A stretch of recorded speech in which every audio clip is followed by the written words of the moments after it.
C'est vrai que d'être jeune catholique aujourd'hui, c'est pas toujours compris de l'extérieur et il y en a beaucoup, mais ça questionne beaucoup les gens qui nous côtoient. Pour moi, entre catholiques et protestants, il n'y a pas forcément, il n'y a pas forcément d'opposition, voilà, même si c'est vrai que on est né de cette opposition puisqu'il y a eu quand même les guerres de religion, etc.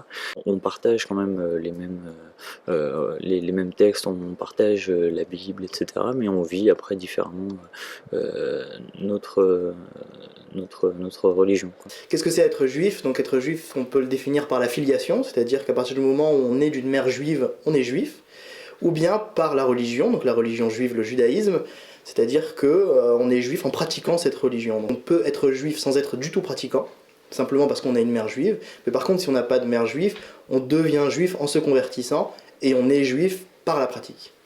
On peut dire simplement que l'islam il est très divers. Quand on compare un petit peu l'islam entre par exemple Paris, Marseille, Bordeaux, Lyon, Lille, c'est pas toujours la même chose. Et à Bordeaux, on a quand même un islam assez calme, intégré.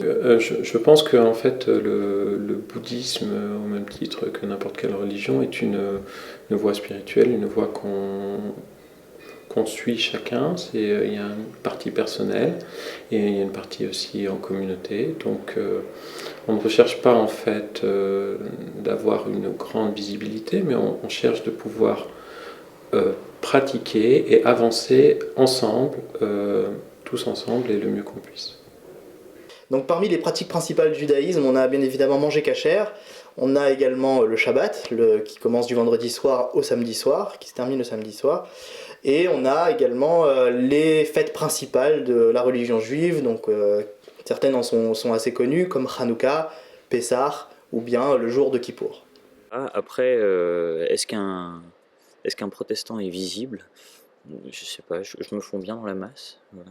Mais après, il n'y a pas de signe, de signe forcément visible. On n'est pas forcément visible de l'extérieur et notre façon de vivre notre foi par la prière, etc. C'est vrai que des personnes qu'on peut croiser tous les jours ne le voient pas forcément. Mais je crois que par nos valeurs et par notre engagement, beaucoup de personnes se questionnent et devinent le fait qu'on soit catholique par notre position sur des sujets de société et les valeurs qui nous tiennent à cœur. Alors, comment on reconnaît un juif? Tout simplement, les juifs pratiquants, les hommes juifs pratiquants portent une kippa sur la tête, donc c'est ceci. Ça ne permet pas de protéger des coups de soleil, mais simplement une habitude pour se rappeler qu'il y a toujours quelque chose au-dessus de soi.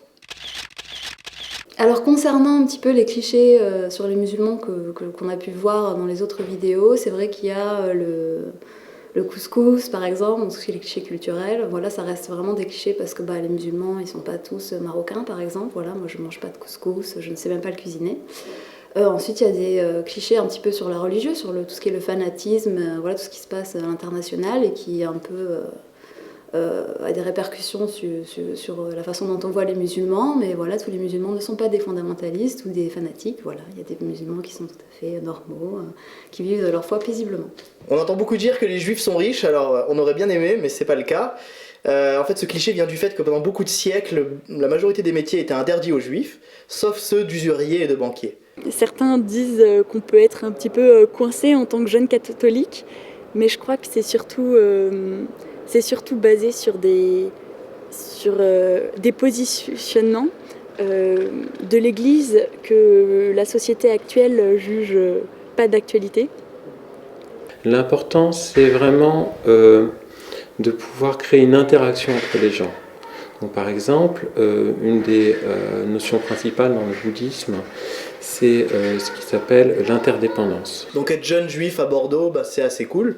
On s'y sent bien, je trouve que c'est une ambiance assez détendue par rapport d'un point de vue national où il y a certaines tensions qui existent, à Bordeaux c'est beaucoup moins présent. D'ailleurs c'est une des villes où je me promène le plus facilement en kippa.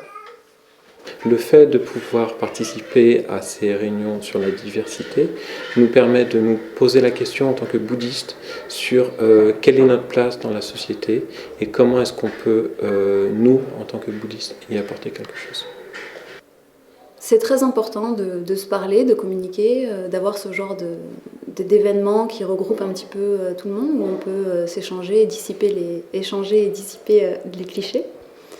Je pense que c'est incombe à toute personne, tout citoyen, peu importe la confession. Donc les musulmans sont aussi concernés par le vivre ensemble.